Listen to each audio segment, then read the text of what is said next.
Hello and welcome back to the BNSF Marias Pass HO scale layout. Today we're going to take a look at how I carve and paint rocks.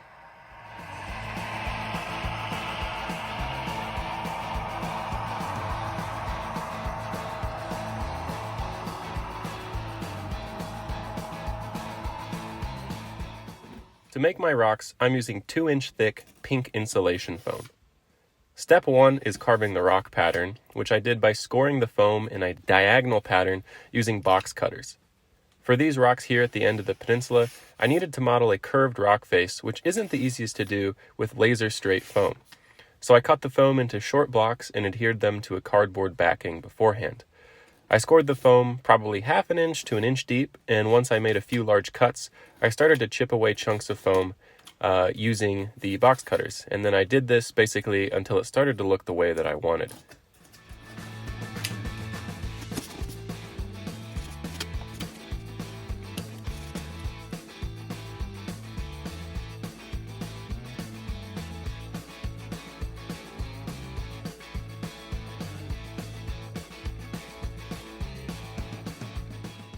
As you can see, there are a lot of small outcroppings on the layout, most of which I glued to the layout before carving.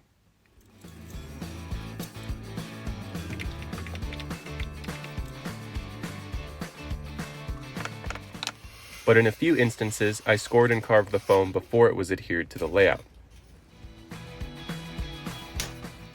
You'll see here that I used the side of a putty knife to chip away the foam for a slightly different effect.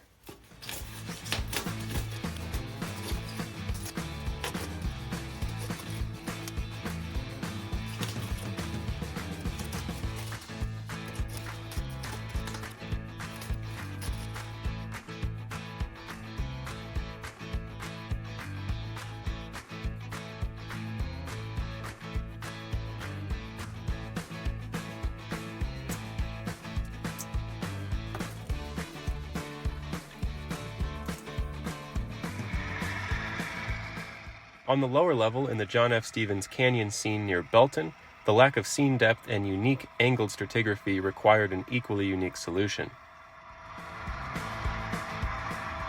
I cut a long piece of foam to fit between the tracks and backdrop at a roughly 45-degree angle, and then glued a bunch of short foam pieces onto the larger piece of foam that I would then later carve into the rocks.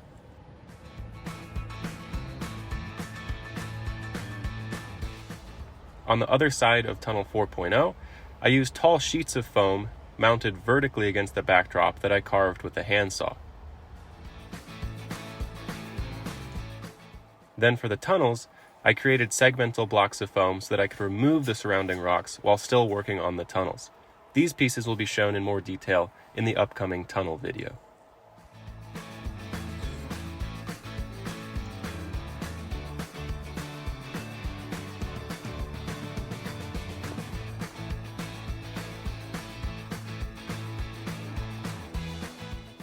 Once the rough shape was achieved, I then filled in gaps and blended distinct pieces of foam together with Sculptamold. On some of the large outcroppings, I effectively created a collar of Sculptamold to simulate where the soil horizon extends above the top edge of the rocks.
Next, it was time to paint.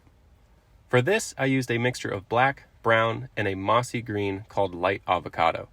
The exact colors weren't important, but this combination of black, brown, and green worked really well for me. I diluted the paint with variable amounts of water as I worked to create the consistency of acrylic wash that I was looking for. Then I simply brushed on the paint wash all over the rock surface.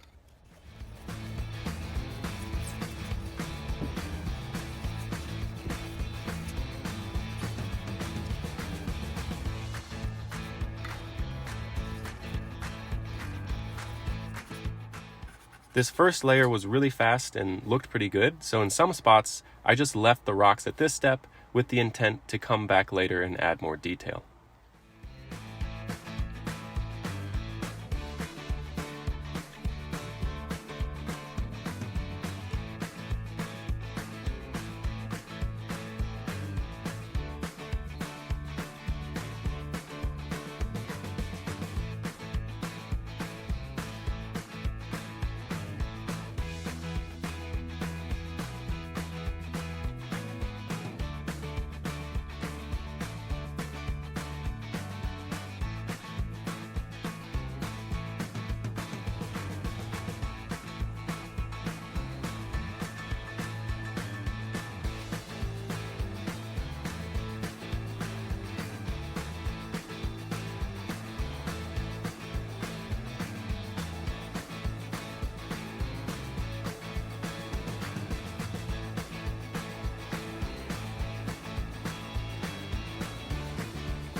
In the canyon scene, I decided to add some wet effects, suggesting that the soil was recently saturated and that water is weeping out onto the rock surface.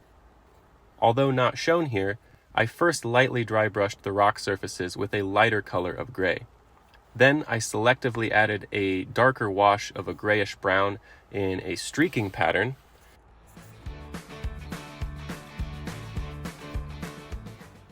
and then finally, I went back over the darker wash with gloss varnish to create the wet surface sheen.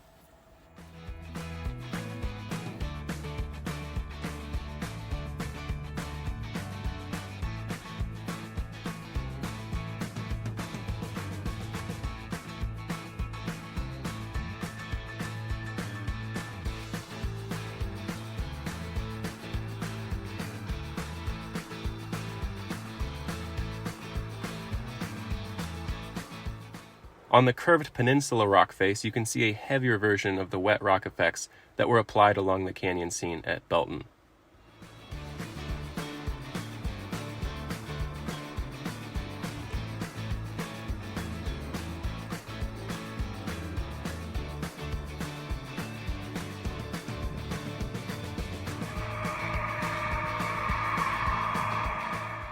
Anyway, that's about it for today's video on how I make my rocks. If you have any questions, please put those below in the comments section. But otherwise, that's all I have. So as always, thank you so much for watching. Stay tuned, and I will see you next time.